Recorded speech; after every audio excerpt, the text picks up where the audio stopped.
बोलिए देवाधिदेव 1008 महावीर भगवान की जय। संत श्रोमणी आचार्य गुरुवर श्री विद्यासागर जी मुनि महाराज की जय। परम पूज्य 108 मुनिवर श्री प्रज्ञा सागर जी महाराज की जय। द्वादशांगिन वाणी माता की जय। अहिंसामय विश्व धर्म की जय। आचार्य पूज्यपाद स्वामी जी की जय। मंगलाचरण करेंगे।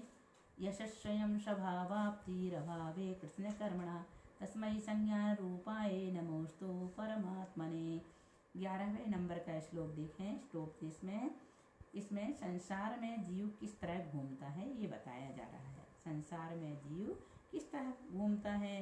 राग द्वेष द्वयी दीर्घ नेत्राकर्षण कर्मणः अज्ञानात् सुचिरं जीवः संसाराब्धौ भ्रमत्यसौ।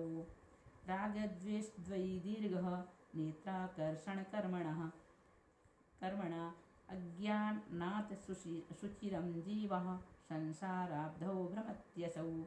देखो, राग द्वेष द्वयी दीर्घ नेत्राकर्षण कर्मणा अज्ञानात् सुचिरं जीवः संसाराब्धौ भ्रमत्यसौ।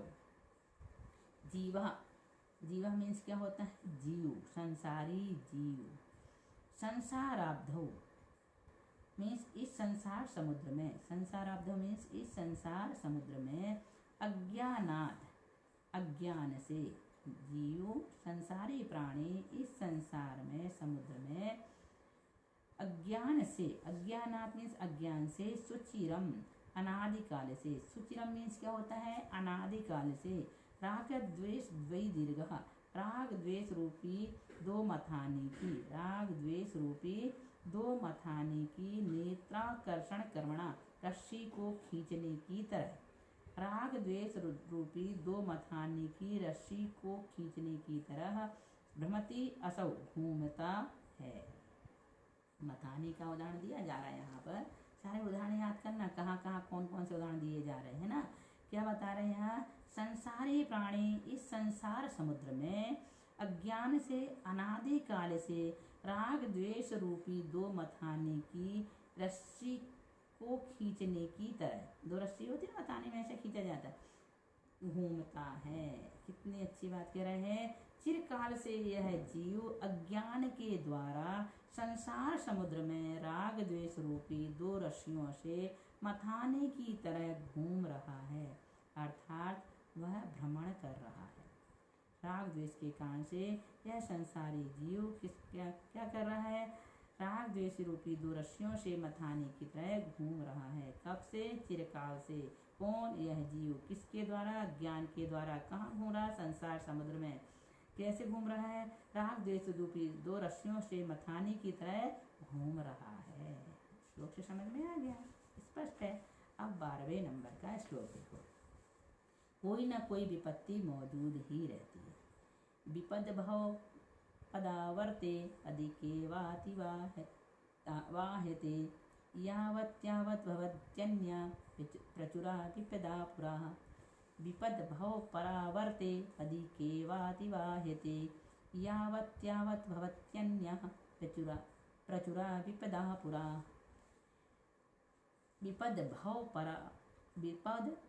पदावर्ते अधिके वाति वाह्यते यावत् भवत्यन्यः प्रचुरा विपदा पुरा। भव पदावर्ते संसार रूपी पैर से चलने वाले घटी यंत्र में, संसार रूपी पैर से चलने वाले घटी यंत्र में पदिका इव अरहट के डंडे के समान, यावत जब तक विपद एक विपत्ति अतिवाहिते समाप्त की जाती है, तावत तब तक अन्य प्रचुरा दूसरी बहुश्री विपत्तियां वह भवंती सामने आ खड़ी हो जाती हैं। देखो उदाहरण कितना अच्छा दे रहे हैं। घटी यंत्र में लगी घड़िया के समान एक विपत्ति कर तय की जाती है, तब दूसरी अनेक विपत्तियां सामने उपस्थित हो जाती हैं। जैसे घटी यंत्र में जो अरहर के डंडा देखा होगा आपने, वो लगे रहते ना, हेड चलती है, उसको क्या कहना चाहिए, आजकल तो देखने में नहीं आती है, लेकिन पहले बहुत देखने में आते थे। तो उसी प्रकार से यहाँ पर उदाहरण दिया जा रहा है कि संसार रूपी पैर से चलने वाले घटी यंत्र में अरहट के डंडे के समान। जब तक एक विपत्ति समाप्त की जाती है तब तक दूसरी बहुत सी विपत्तियां सामने खड़ी हो जाती हैं। देखते हैं आपके जीवन में सब घट रहा है, बताने जैसे तो कुछ लगता नहीं है। यहाँ पर एक समस्या खड़ी पूरी होती नहीं, खत्म होती नहीं, दूसरी समस्या आ जाती है, दूसरी खत्म होती नहीं, तीसरी आ जाती है। कितने सारे कारण हैं समस्याओं के, और आप उनको खत्म करते करते करते करते अपनी उम्र को भी खत्म करते चले जा रहे हैं, लेकिन समस्याएं खत्म नहीं हो रही हैं, विपत्तियां खत्म नहीं हो पा रही हैं। यहीं पर ये श्लोक में बताया जा रहा है कि संसारी जीवों की क्या दशा है। अब कह रहे हैं 13वें श्लोक में, हर हालत में धन दुख कर, दुर्जयन न सुरक्षण नश्वरण धनादिना, स्वस्थ्यम मन्यो जनः कोपि जुर्वानिव सर्पिषा। दुर्जयन न सुरक्षण नश्वरण धनादिना, स्वस्थ्यम मन्यो जनः कोपि ज्वरवानिव सर्पिषा। दुर्जयन बड़ी कठिनाइयों से कमाए जाने वाले, दुर्जयन है ना।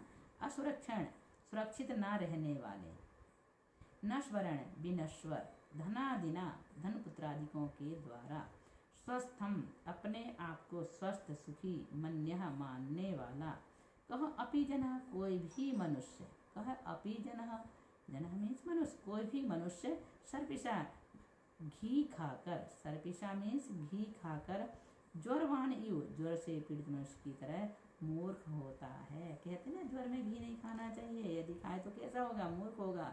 ये उदाहरण दिया जा रहा है किसके लिए, हमारे लिए। सब संसारी जीवों की बातें हो रही इसमें। बड़ी कठिनाइयों से कमाए जाने वाले तथा सुरक्षित न रहने वाले, विनश्वर धन पुत्रादिकों के द्वारा, धन पुत्रादिकों के द्वारा अपने आप को सुखी मानने वाला कोई भी मनुष्य घी खाकर ज्वर से पीड़ित मनुष्य की तरह मूर्ख होता है। बड़ी कठिनाई से कमाए जाने वाले असुरक्षित और विनाशिक धनादिकों को पाकर अपने आप को सुखी मानने वाला व्यक्ति ठीक वैसा ही है जैसे कि कोई बीमार व्यक्ति घी को पीकर अपने आप को स्वस्थ मानता है। ऐसा होता है? नहीं होता, संभव नहीं है। इसके बाद है 14 नंबर का श्लोक। संसारी प्राणी दूसरों का दुख देखता, विपत्ति मात्मनो मूढ़ः परेशामिव नेक्षते, दह्यमान मृगाकीर्ण वनांतर तरुस्तवत्। विपत्ति मात्मनो मूढ़ः परेशामिव नेक्षते, दह्यमान मृगाकीर्ण वनांतर तरुस्तवत्। विपत्ति मात्मनो मूढ़ः परेशामिव नेक्षते, दह्यमान मृगाकीर्ण वनांतर तरुस्तवत्। देखो, मृगाकीर्ण, मृगाकीर्ण मीन्स क्या होता है? मृगाकीर्ण मीन्स होता है मृग आदि जीवों से भरे, मृग आदि जीवों से भरे तथा दह्यमान फैली हुई अग्नि से जलते हुए, दह्यमान माने फैली हुई अग्नि से जलते हुए, वनांतर वन में, तरुस्तवत् किसी वृक्ष पर बैठे हुए मनुष्य के समान, तरु मीन्स वृक्ष, किसी वृक्ष पर बैठे हुए मनुष्य के समान, मूढ़ मूढ़ माने मूर्ख प्राणी, परेशान दूसरे की, विपत्ति यु विपत्ति के समान, आत्मनः अपनी विपत्ति को, न इच्छते नहीं देखता है, न इच्छते नहीं देखता है। मृग आदि जीवों से भरे तथा फैली हुई अग्नि से जलते हुए वन में किसी वृक्ष पर बैठे हुए मनुष्य के समान मूर्ख प्राणी दूसरे की विपत्ति के समान अपनी विपत्ति को नहीं देखता है। दावानल में जलते हुए जीवों को देखने वाले किसी वृक्ष पर बैठे हुए मनुष्य की तरह यह संसारी प्राणी दूसरों की तरह अपने ऊपर आने वाली विपत्तियों का ख्याल नहीं करता है। ये नहीं सोचता है कि आज उनके ऊपर विपत्ति आई है, कल हमारे ऊपर भी आ सकती है। ऐसा यह नहीं सोचता है। किस प्रकार से?